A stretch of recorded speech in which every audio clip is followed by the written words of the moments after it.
নমস্কাৰ এই মুহূৰ্তত অসমবাসীৰ বাবে আহি পৰিছে ডাঙৰ খবৰ অসম কেবিনেট বৈঠকত গুৰুত্বপূৰ্ণ সিদ্ধান্ত হয় আপোনালোকক আমি অসম কেবিনেট বৈঠকত গুৰুত্বপূৰ্ণ সিদ্ধান্তবোৰ জনাম হয় কালি কেবিনেট বৈঠকত কি গুৰুত্বপূৰ্ণ সিদ্ধান্ত লোৱা হৈছে মই একেৰাহে জনাই আছো আপোনালোকে ভালদৰে শুনাৰ চেষ্টা কৰিব প্ৰথমতে আছে ৰেচন কাৰ্ড হয় আপোনালোকে ৰেচন কাৰ্ড লাভ কৰিছেনে অসমৰ লাখ লাখ দৰিদ্ৰ লোকসকলৰ বাবে এইটো এটা ডাঙৰ খবৰ হয় যিসকলে এতিয়ালৈকে ৰেচন কাৰ্ড লাভ কৰা নাই সেইসকলৰ বাবে গুৰুত্বপূৰ্ণ খবৰ হয়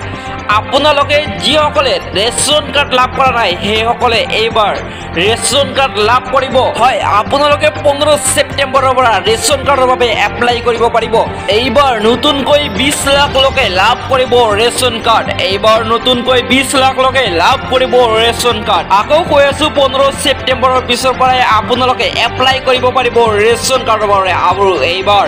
20 লাখতকৈ অধিক মানুহে লাভ কৰিব ৰেচন কাৰ্ড আশা কৰো আপোনালোকে লাভ কৰিব ৰেচন কাৰ্ড তাৰ পিছত দ্বিতীয় নম্বৰ খবৰটো হৈছে অসমৰ থকা লাখ লাখ চাহ বাগিচাৰ কৰ্মীসকলে